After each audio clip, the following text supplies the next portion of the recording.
প্রথাগত বাণিজ্যিক ধারার চলচ্চিত্রের বিপরীতে স্বাধীন ধারার চলচ্চিত্র নির্মাণের নতুন সম্ভাবনা তৈরি করেছিলেন তারেক মাসুদ। বাংলাদেশের চলচ্চিত্রকে আন্তর্জাতিক কাতারে নিয়ে যাওয়া সহ সিনেমায় বিকল্প ধারা প্রচলন করেন মাটির ময়নাখ্যাত চলচ্চিত্রকার তারেক মাসুদ। তিনি ছিলেন একাধারে একজন পরিচালক, প্রযোজক, চিত্রনাট্যকার, লেখক এবং গীতিকার। আজ এই কিংবদন্তি চলচ্চিত্র নির্মাতার মৃত্যুবার্ষিকী।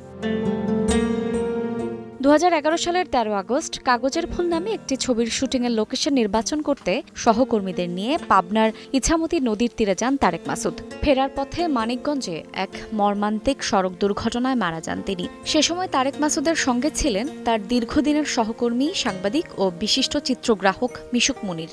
এছাড়াও ওই দুর্ঘটনায় আরও 3 জন সহ মোট 5 জনের মৃত্যু হয়। 1956 সালের 6 ডিসেম্বর ফরিদপুরের ভাঙ্গা উপজেলার নূরপুরে তারেক মাসুদের জন্ম। ভাঙ্গা ঈদগাহ মাদ্রাসা থেকে তার শিক্ষা জীবন শুরু। সেখান থেকে মাওলানা পাশ করে পরবর্তীতে ভাঙ্গা পাইলট উচ্চ বিদ্যালয় থেকে এসএসসি, নটরডেম কলেজ থেকে এইচএসসি এবং ঢাকা বিশ্ববিদ্যালয় থেকে ইতিহাস বিষয়ে অনার্স মাস্টার্স সম্পন্ন করেন তারেক মাসুদ। 1982 সালে বাংলাদেশ ফিল্ম আর্কাইভ থেকে ফিল্ম অ্যাপ্রিসিয়েশন কোর্স শেষ করে প্রামাণ্যচিত্র নির্মাণ শুরু করেন তিনি। চলচ্চিত্রের প্রতিটি বিভাগেই নিজের যোগ্যতার প্রমাণ দিয়েছেন তারেক মাসুদ।